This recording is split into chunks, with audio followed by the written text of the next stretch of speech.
Hi all, welcome to another video of the subject Power System Analysis based on KTU syllabus, and we are on module 6, and today we are going to discuss the term clearing time and clearing angle, which is an important parameter in the power system. That is for clearing the fault. So consider a single machine system as shown in the figure. Okay, this is a generator and you can see a transformer and transmission line. It is connected to an infinite bus. So let the mechanical input be PM. This is the mechanical input, and the machine is operating in steady state with a torque angle of delta 0. We are assuming that. Okay, and the corresponding power angle curve. Okay, the power angle curve for the system is shown in this figure. Here the operating point is A, as we have already discussed in the equilibrium criterion. The operating point is at A. So let a three-phase fault occur at a point F, as shown in the figure. A three-phase fault is occurring at a point F in the system. Okay, so what happens after the occurrence of the fault? We know that the PE, okay, PE will become 0. Okay, PE will, that is the electrical power output, will become 0, and the operating point. Okay, so at this condition, for an ideal condition, we are assuming that the mechanical power input is equal to the electrical power output. PM is equal to PE 0. Okay, but after the occurrence of the fault, we know that the PE is 0. PE will become 0, and the operating point drops to the point B here. Okay, from this, the operating point drops to the point B here. This means that the power transferred to infinite bus is 0, and the entire power generated is flowing through the fault. Okay, it's flowing through the fault. Now the operating point moves along this BC in this direction. Okay, operating point will move along this BC.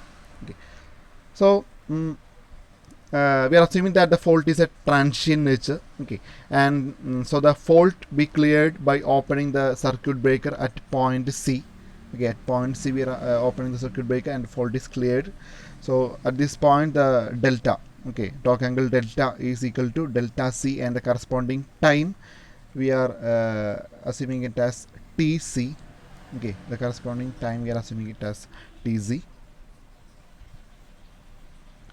And here the TC is called clearing time, and delta C is called clearing angle. Okay, all this I have written in these slides. Okay, you can read the slides. So TC is the clearing time and delta C is the clearing angle. Okay, and it is assumed that the circuit breaker closes its contact immediately after opening. Okay, hence the normal operation is restored. Now the operating point shifts to point D. From C, the operating point will shifts to point D. Okay, the rotor, we know that the operating point moves from this D to E. Okay, then the path will be from D to E. The operating point moves along DE. For this transient state, if an angle delta 1 can be found such that A2 is equal to this area, A2 is equal to A1, then the system is found to be stable. Okay, so during this operation, if you have found angle delta 1 such that at that particular point this area A2 will be equal to A1, then we can say that the system will be stable. So the stable system may finally settle down to the steady operating point A. Okay, finally it will settle down to the steady operating point A in an oscillatory manner due to the damping of the system. We know that. Okay, so in the above discussions, it is assumed that the fault is cleared at delta C, that is the angle delta C. But if the fault clearing is delayed, then the angle delta 1 continue to increase to an upper limit delta max. Okay, if the fault is not cleared at delta C, so eventually the delta 1, okay, the point delta 1 will also increase to an upper limit delta max that you can see in the next figure. I will show you.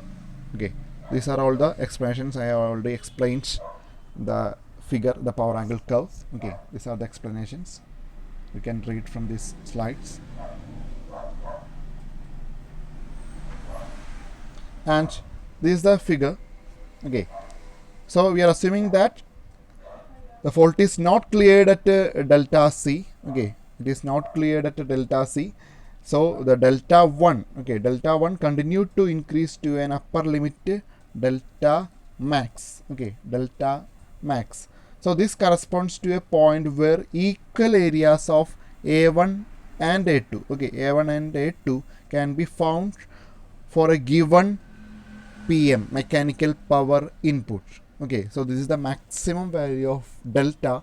Okay, that is, we are calling it as delta max. Okay, at this is the maximum possible value. Okay, if the clearing time, okay, if the clearing time further delayed beyond that, okay, then the system may become unstable. Okay, so for this situation, the fault would have been cleared at an angle delta CC. Okay, the fault would have been cleared at an angle delta CC.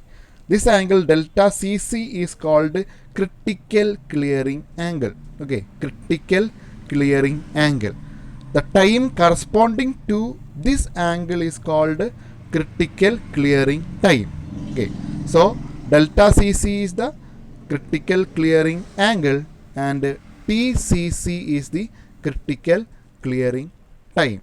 Okay, if the fault is not cleared within critical time TCC, okay, then delta 1 would increase to a value greater than this delta max. Okay, so in such a situation, the area A2, okay, the area A2 will be less than the area A1, and so the system would be unstable. Okay, so there will be a particular limit for the torque angle delta. We are calling it as delta max. Okay, that is the value of delta 1, the maximum possible value of the delta 1. Okay, and it is also depending upon the clearing angle delta C. If the clearing angle delta C is further delayed beyond this delta CC, this delta max is corresponding to delta 1. Okay, this is delta 1. This delta 1 further increase. Okay, will further increase, and if that increases, the areas A2 and A1 will not be equal, and the system would be unstable. Okay, so that is the point I want to convey to you. And from this figure, okay, from this figure we get the angle, the maximum. We can write the delta max as, okay, delta max as pi minus delta 0. Okay, this will be delta 0, so we can write delta max as pi minus delta 0.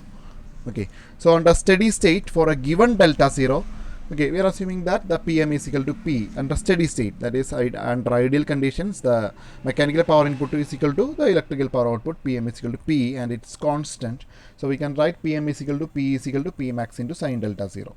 Okay, so the acceleration power, okay, PA, we already the equation for the acceleration power, we know that is PA is equal to PM minus PE. When a three-phase fault occurs, of course the PE will be equal to 0, so PA will be equal to PM, and it is a constant. Okay, so the acceleration area, we know that for the system to be stable, the areas A1 and A2 should be equal. So we are going to find that A1 and A2, and from that we can derive the equations for delta CC and TCC. Okay, so the acceleration area A1 can be evaluated by integrating PA. Okay, integrating PA. Okay, that is this PA. Okay, integrating PA from delta equal to delta 0 to delta is equal to delta CC. Okay, delta 0 to delta CC, that is from this delta 0 to delta CC we are going to integrate PA. Okay, PA, that is the accelerating power PA. Okay, because the PE is 0 during delta 0 to delta CC, so we are actually integrating this PA from this point to this point, so we will get an area like this. Okay, so A1 is equal to integral delta 0 to delta Cc Pm d delta. Okay, so by integrating we will get Pm delta, the lower limit is delta 0 to delta Cc, and Pm into delta Ccc minus delta 0. After integrating we will get the equation for area A1 is equal to Pm into delta Cc minus delta 0. Okay, when the power feeding is resumed after the fault, okay, after the fault the power is resumed, so Pe will be equal to the equation, okay, P is equal to P max into sine delta, power angle equation, P is equal to P max into sine delta. So we are going to substitute that P in PA. PA is equal to P minus PM, so P max sine delta minus PM. Okay, P is equal to P max sine delta minus PM. Okay, so the deceleration area A2 can be evaluated by integrating PA from delta Cc to delta max. That is, from this figure it is clear that delta Cc to delta max we have to integrate for PA. Okay, PA means PE minus PM. That is P max sine delta minus PM. Okay, so we will get the angle A2 here. So A2 will be equal to integral delta Cc to delta max P max sine delta minus PM into d delta. Okay, after integrating we will get minus P max cos delta, sine delta will become minus cos delta, and minus Pm into delta, lower limit is, okay, delta Cc to delta max. And after rearranging, okay, that is by substituting the value of delta, okay, providing the value of delta for delta max and delta Cc, we will get minus P max cos delta max minus Pm delta max plus P max cos delta Cc plus Pm delta Cc. By rearranging we will get P max into cos delta Cc minus cos delta max minus Pm into delta max minus delta Cc. Okay, so for a stable system A1 will be equal to A2, so we are equating the this area A2 and A1, equation for A1. Okay, so by equating that we will get, okay, P max into cos delta Cc minus cos delta max minus Pm into delta max minus delta Cc is equal to Pm into delta Cc minus delta 0. Okay, and by opening the bracket we will get the equation like this, and after just rearranging the equations, and we will get the cos delta Cc equal to Pm by P max into delta max minus delta 0 plus cos delta max, and the angle delta Cc is equal to cos inverse Pm by P max into delta max minus delta 0 plus cos delta max. Okay, so this equation can be used to estimate the value of critical clearing angle delta Cc. This is the equation for delta Cc. Okay, and we can find the critical clearing time, that is TCC, from the Singh equation itself. Okay, as we know, the Singh equation is h by pi f into d square delta by dt square is equal to Pm minus Pe. So during the occurrence of the fault, 3-phase fault, P will be equal to 0.